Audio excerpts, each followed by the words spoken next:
Welcome back to the deep dive. Today we are going to talk about something pretty interesting, something that a lot of people are doing to their homes these days. I'm actually going to be doing it to my own house soon. It's a manufactured stone veneer. We're going to call it MSV for short because I think we'll be saying that a lot today. Yes, someday. We've been looking at a bunch of sources. We've got some videos, product information, all kinds of interesting stuff. And yeah, we are going to try to give you as much information as we can on this. Yeah, and it's a really interesting material. It can be used in so many different ways, you know? You can use it inside, you can use it outside, it can be for homes, it can be for commercial buildings. I mean, it can be used on wood-framed walls or metal stud walls, or even on CMU or poured concrete. It's really that versatile. Yeah, and it can look so good. It's kind of incredible how real it looks these days. It is. I mean, I've seen some installations of them, I'm sure you have too, that just look like, somebody went out there and, chiseled off a rock face and stuck it on their house. Yeah, I mean, and that's part of the appeal, right? I mean, it's got all the, aesthetic beauty of natural stone. Right. But it comes with a whole lot of advantages over natural stone. Totally, yeah. It's lighter, it's typically more cost-effective, and the installation is much easier. Oh, yeah, you're not bringing in, like, huge, slabs of rock on a crane or something. Yeah, exactly. Yeah, so, I mean, whether you're, going for kind of a rustic look or something modern or something really, like, old world and kind of classic, Right. I think you can find, with MSV, you can find the color and the texture and the profile to get that look. I mean, it's pretty amazing. It really is, and that's what we are going to explore in this deep dive today. Yeah. We are going to go through from those initial considerations and planning right through to some of those finishing touches. Oh. And we are going to talk about some surprising things along the way and give you some really practical tips. So let's jump right in. What are some of the first things you got to be thinking about when you're even just thinking about doing MSV? Well, I think the first and most important thing for you is the wall itself. Okay. So the wall has to meet all of the, building codes and all of that. It has to be structurally sound, ready to receive adhered veneer, You can't install this on a damaged wall. Makes sense. So you got to start with a wall that's sound. Yeah. All right. So let's say you've got the right wall. Now you got to figure out how much of this stuff to order. Yeah. Right. So to do that, you need to figure out the area. And to do that, it's pretty simple for you. You're going to measure the width of the area and the height of the area that you are going to cover. And then you are going to multiply those together to get your area, right? Yeah, that's basic geometry, length times width. Exactly. We can handle that. And then you're going to subtract out anything that's not going to have stone on it, right? So your windows, doors, things like that. And that'll give you your kind of net wall area. Okay, cool. But then what about corners? Corners always seem like they throw a wrench into things, right? Yeah, they do, but it's really not too complicated for you. What you are going to do is you are going to measure the lineal footage of all the corners, right? So just how many feet of corners do you have to cover? And for most of the textures, you'll find that each lineal foot of corner is going to cover about 3/4 of a square foot of the wall. Okay. So what you are going to do is multiply your lineal feet of corners by 0.75 and subtract that number from that total flat wall area that you calculated. Okay, so the quarter pieces sort of do double duty. That's right, yeah. Okay, that makes sense. And of course, you can't order exactly, to the square foot what you're going to need. You need to allow for some waste, right? Absolutely. You've got to account for cuts and breakage and all of that. Yeah. And typically you'll add between 5% and 12% as a waste allowance. Now, a more experienced installer is going to have less waste. A more difficult stone is going to have more waste. So it depends on the specific project. Right. So we've got our stone, we've ordered it, we're waiting for it to be delivered. What's next? Well, now you got to get that site ready. Okay. So think about where you are going to store your material.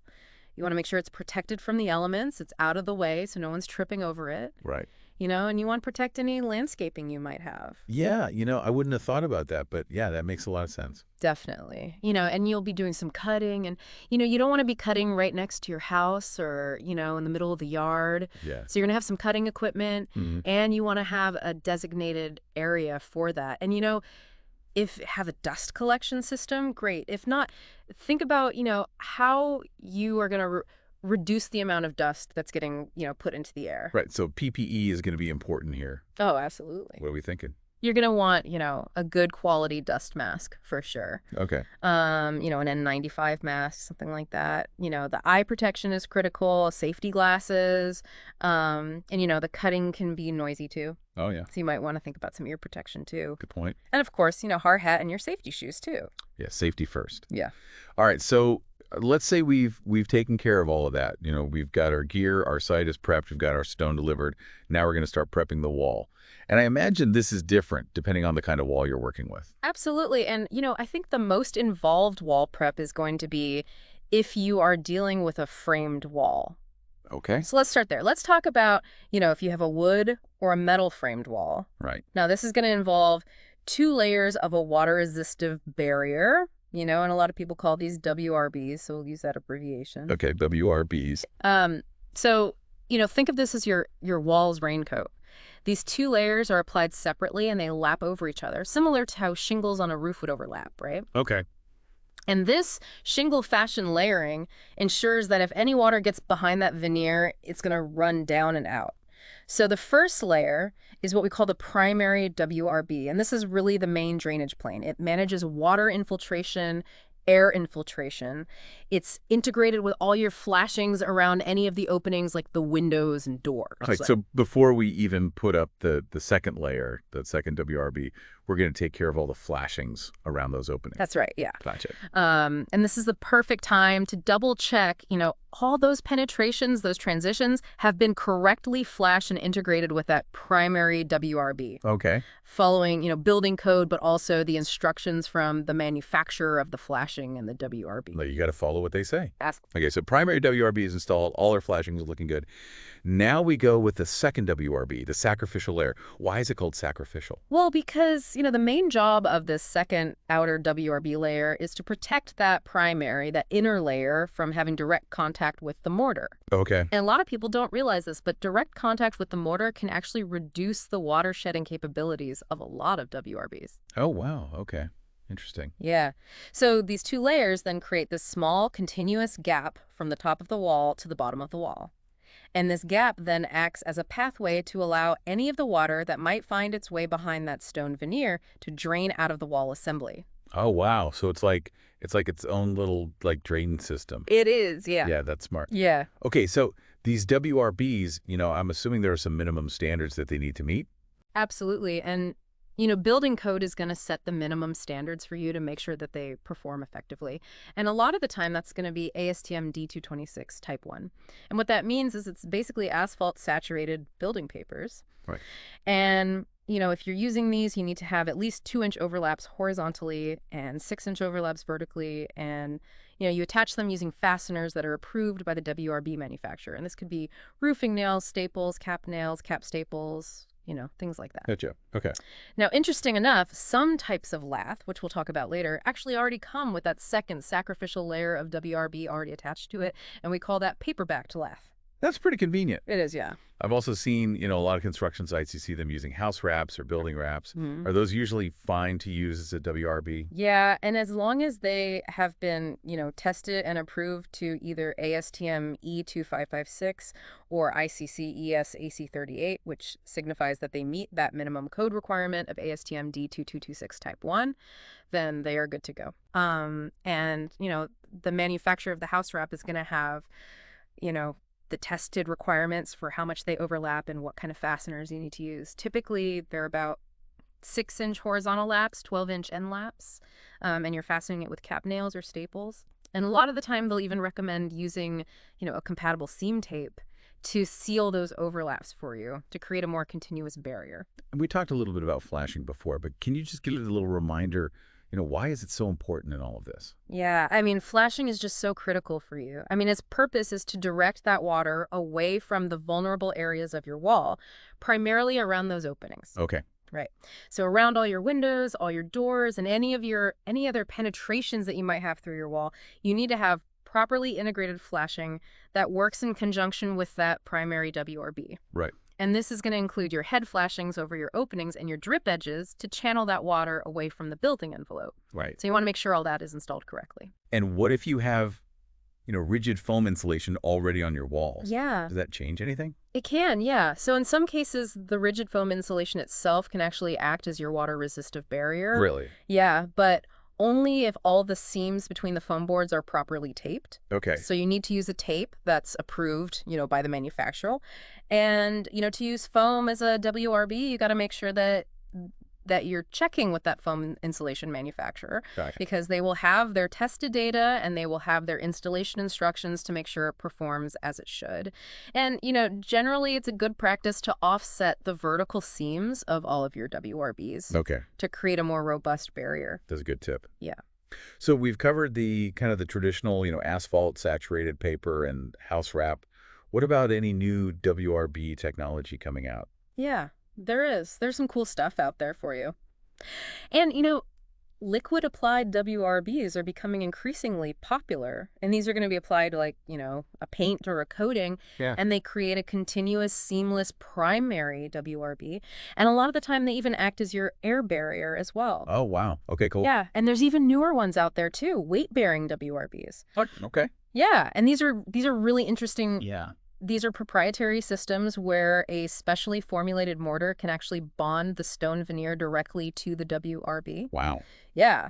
So really cool stuff coming out. But if you're going to use one of those systems, you got to follow the manufacturer's instructions to the letter. Absolutely, yeah. Now, another thing I've heard about with framed walls is the rain screen gap. Right. And is that something you need? Well, it depends. So local building codes may require a rain screen gap, typically about an 1/18 of an inch to 3/8 of an inch. Oh. And, this is going to be a small gap behind the back of your stone veneer, and it's going to help with drainage and ventilation. And the idea here is, if any water gets behind your stone, it can easily run down. And air can circulate behind there and help dry things out.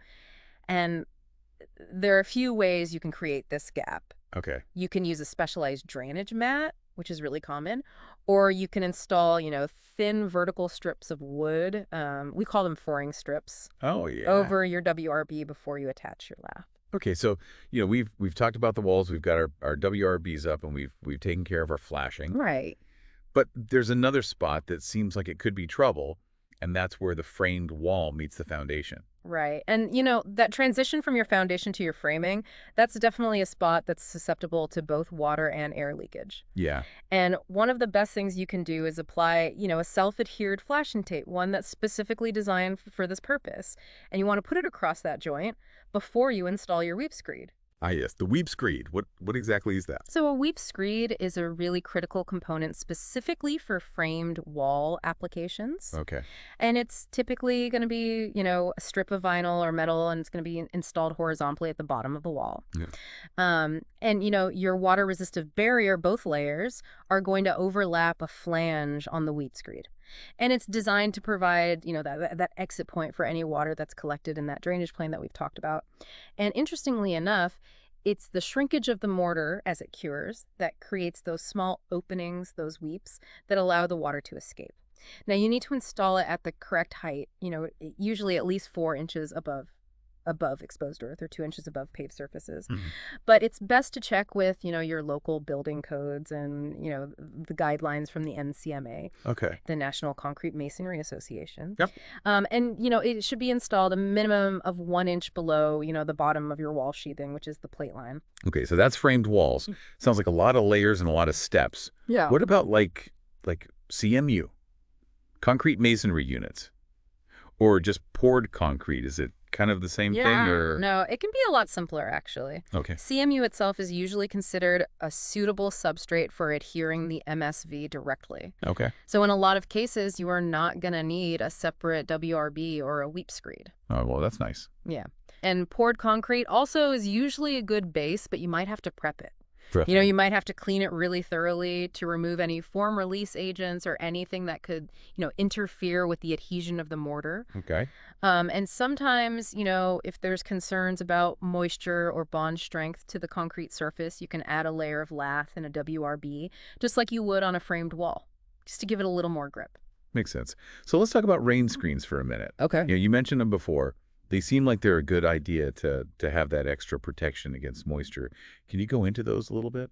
Yeah, I mean, a rain screen system is essentially an additional strategy for managing moisture, Right. and it's going to create a physical airspace directly behind the stone cladding. And when, this system is properly detailed, so it has drainage at the bottom, ventilation at the top, this air gap allows for ventilation and a drying effect. Okay. And this can be really beneficial because it can help address any of that incidental water that might get behind your veneer from rain or whatever. Mm. It can help with condensation that happens in a wall assembly, any residual moisture that might be there from the construction process. It's a really good way to manage moisture. Yeah, and you mentioned before that if you have a rain screen, that can actually change some of your WRB requirements. Yeah, so if you incorporate a well-designed rain screen system, the building code actually allows you to eliminate that outer sacrificial layer of the WRB. Oh, wow. Yeah, but to take advantage of that, your primary WRB has to be a 60-minute building paper Okay. or an equivalent, so it's got to have a higher level of water resistance. All right, makes sense. Okay, let's move on to lath. Okay. We've mentioned it a couple of times now, but I feel like we haven't really gotten into it. What exactly is it for? What's the purpose of it in all of this? Yeah, so lath, the primary purpose for you is to act as a reinforcement for that mortar bed that's holding the manufactured stone in place. Okay. So it gives the mortar a mechanical key to grab onto, and it helps to distribute that weight of the stone, which is what we call the cladding load, back to the structural framing of the wall. Think of it like, the steel rebar in a concrete structure. It adds strength, prevents cracking. Okay, so it's basically adding reinforcement for the mortar. Mm-hmm. And there are different types of lath, right? Oh, yeah, there's a lot of different types out there for you. There's your expanded metal lath, which has those diamond-shaped openings. You've got your woven wire lath, which is interconnected wires. You've got welded wire lath, where the wires are welded at their intersections. And then you even have fiberglass lath, which is a newer option. And, the main thing is whatever you choose has to be appropriate for the application, and you got to make sure it's fastened securely to the wall. Right, yeah. So how do you make sure it's securely attached? Well, for a typical framed wall, your fasteners, whether they're nails, screws, or staples, need to penetrate into the wood framing members. Okay. And typically they're spaced about 16 inches horizontally, what we call on center, Okay. and a maximum of 7 inches vertically. Okay. Now, when you have end laps where one piece of lath ends and another begins, those laps should always occur over framing, and they should both be fastened to the framing. If it doesn't land on framing, you need to tie the laps together. Yeah. And the minimum overlap for the lath is about a 1/2 inch for your horizontal laps and 1 inch for end or vertical laps. Okay, so there's a lot to think about even just fastening the lath. There is, yeah. Okay, so now I've noticed with expanded metal lath, it's kind of bumpy. There's it's not just like a flat sheet of metal. It's got this like three-dimensional texture to it. Yeah. And that's important. Is there a reason for that? Yeah. Expanded metal lath is manufactured in a way that creates those small raised cups or openings across its surface. Okay. And those are designed to interlock with and grip the mortar. And if you run your hand over the lath, you'll find there's one side that's a little bit rougher. Okay. And that's the direction those cups are formed in. So when you're applying that scratch coat, your trowel strokes should go in the same direction as those cups. Okay. And you need to apply enough pressure to make sure that the mortar fully embeds itself into the lath. So it's almost like sinking it into those cups in the lath. It is, yeah. Okay, that makes sense. Yeah, and that's what's going to create that mechanical bond. All right, so now we're dealing with corners. Is there anything special you got to do with the lath when you're going around corners? Yeah, and this is a really important one, and it's one that a lot of people get wrong, actually. Okay. You should never end your lath directly at a corner. Okay. What you need to do is run the lath through or past the corner and extend it to the next framing member, usually about 12 to 16 inches beyond the corner. Wow, okay. And the reason for that is that if you end it at the corner, you are creating a weak point. Right. You're very likely to get cracks there, especially because of movement. Right. And, you can even damage your WRB because there can be sharp edges there. Hmm. So always try to wrap or overlap those corners. Wrap the corners. Okay, good to know. Now, I've also heard that the lath needs to be held slightly away from the wall surface itself. That's right, yeah. Is that true? Yeah, so you've got a fur or hold off the lath about 1/4 of an inch from the wall surface. And what that does is it allows that mortar to fully surround the metal lath, and we call that encapsulation. Gotcha. And without that, you're not going to get that good mechanical bond because the mortar might just be sitting on the surface of the lath. Now, you can achieve this by using self-furred lath, which already has the standoffs built in, Okay. or you can use special fasteners. Okay. Lath furring fasteners that will create that gap when you attach the lath.